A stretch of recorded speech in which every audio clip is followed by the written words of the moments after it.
Sabi ng preacher natin, dito po sa inyong tribo ng Kamangyanan, ano ang inyong number one problema? Sabi nung leader, anong problema? Hindi nila alam yung problema. Yung pala, yung salitang problema, wala sa kanilang bokabularyo, wala sa kanilang diksyonaryo. Sabi nung preacher natin, ang problema po sa amin ay wala kang pakain, tapos wala kang pambili. Ang tawag sa amin dyan ay problema. Meron kaming sakit, wala kaming pambiling gamot, pangpa-ospital. Ang tawag namin dyan ay problema. Sabi nung leader, ganun ba? Sabi niya, yun hong problema sa inyo, ang katumbas na salita sa amin ay isipin. Ano sa kanila ang problema? Isipin. Nasunugan kami ng bahay, wala kaming matirhan, ang tawag namin ay isipin. Namatayan kami ng mahal sa buhay, ang tawag namin ay isipin. Iniwan kami ng aming asawa, sumama sa iba, ang tawag namin ay isipin lamang. Ano sa kanila ang problema? Isipin. Sabi ng preacher natin, ano po ang ginagawa ninyong solusyon kapag hindi nyo na kayang isipin ang inyong mga isipin? Sabi ng leader, kapag hindi na namin kayang isipin ang aming isipin, tumitigil kami kakaisip ng aming isipin. Kaya pala sila lagi na tumitigil. Kasi pag hindi naabot ng utak nila yung problema nila, tumitigil sila kakaisip dun sa kanilang problema. Daig na daig yung mga taga-pandi. Madaling araw, nagising pa, kakaisip sa asawa, sa pera, sa pagkain, sa sakit, sa maintenance, sa gawain. Sila hindi. Bagamat wala pa silang kinikilalang Diyos, kaya nilang solusyonan yung kanilang problemang pinagdaraanan. Mas lamang na lamang po tayo ng mga anak ni El Shaddai. Kasi kapag hindi natin kaya ang problema, inilalagak natin sa kamay ng Diyos ang problema. Dahil ang hindi natin kayang gawin, ang Diyos ang gagawa para sa atin.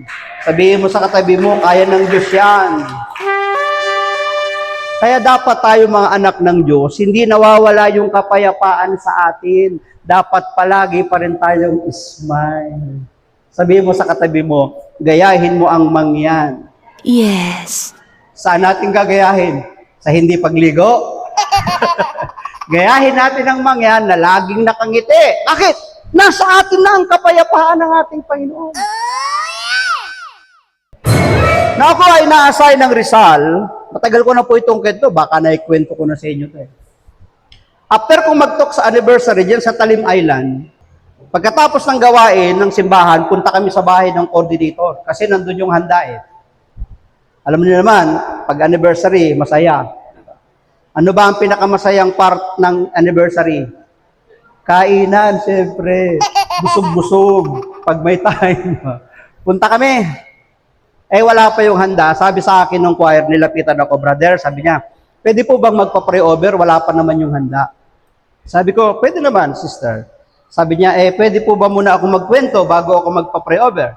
Sabi ko, iksian mo lang, sister, ha? Kasi sasakay pa kami ng bangka, papuntang Binangonan, tatawid pa kami ng Laguna de Bay. Sabi niya, opo.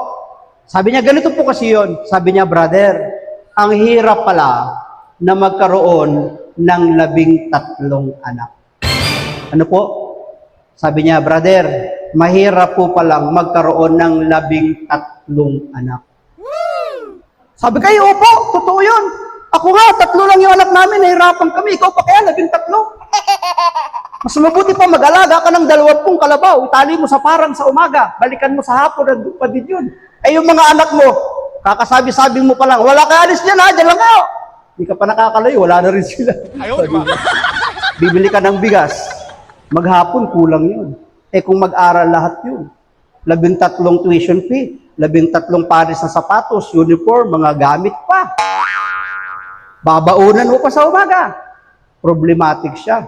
Sabi niya pa, hindi lang po yan ang problema ko, brother. Ang problema ko din po yung asawa ko. Pinagbabawalan akong mag-choir sa gawain. Bakit ka naman po pinagbabawalan? Dapat nga, hayaan ka lang maglingkod kay Lord eh. Kasi sa dami mong anak na yan, ang dami mong iniisip, ang dami mong suliranin, ang dami mong stress. At least kapag nasa gawain ka ng Panginoon, kapag ikaw ay kumakanta, sumasamba, yung kapuspusan mo, naiibsan yung mga suliranin mo.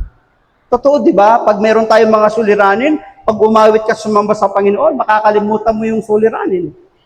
Eh bakit ka ba pinagbabawalan?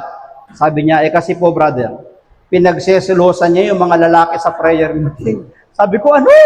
Nakalabing 3 anak na kayo, nagseselos pa rin. Sister, ang haba naman ng hair mo. Hiniro-biro ko. Sabi ko sa kanya, sister, andyan na yung pagkain, ganito na lang. Huwag mong iisipin na ang pagkakaroon ng maraming anak ay parusa ng Diyos. Huwag. Ang pagkakaroon ng maraming anak ay biyaya ng Diyos. Wow! Ulitin ko, ang pagkakaroon ng maraming anak ay biyaya ng Diyos. Sabi ko sa kanya, ganito na lang, huwag kang masyadong malunod. Huwag mong masyadong ubusin ang oras mo diyan sa suliranin mo.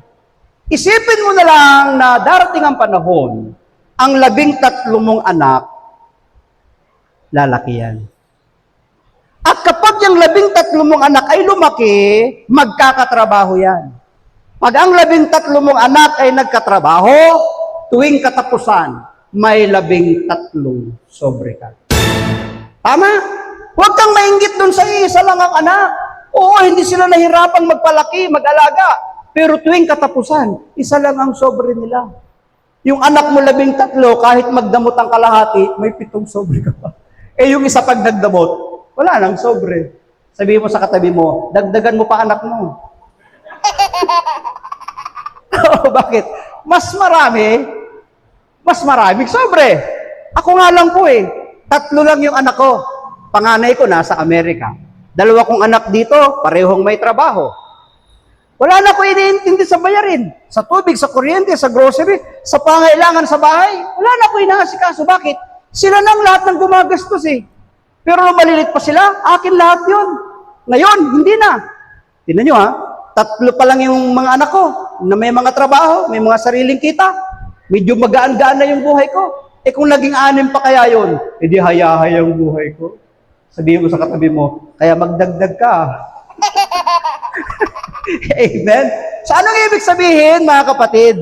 Tinuturuan ko yung ating kapatid na huwag niyang ubusin yung oras niya kakaisip sa suliranin. Tingnan niya na darating ang panahon, pagkatapos niya malagpasan ang mga pagsubok, problema, suliraning ito, mayroong nakaabang na biyaya galing sa Diyos.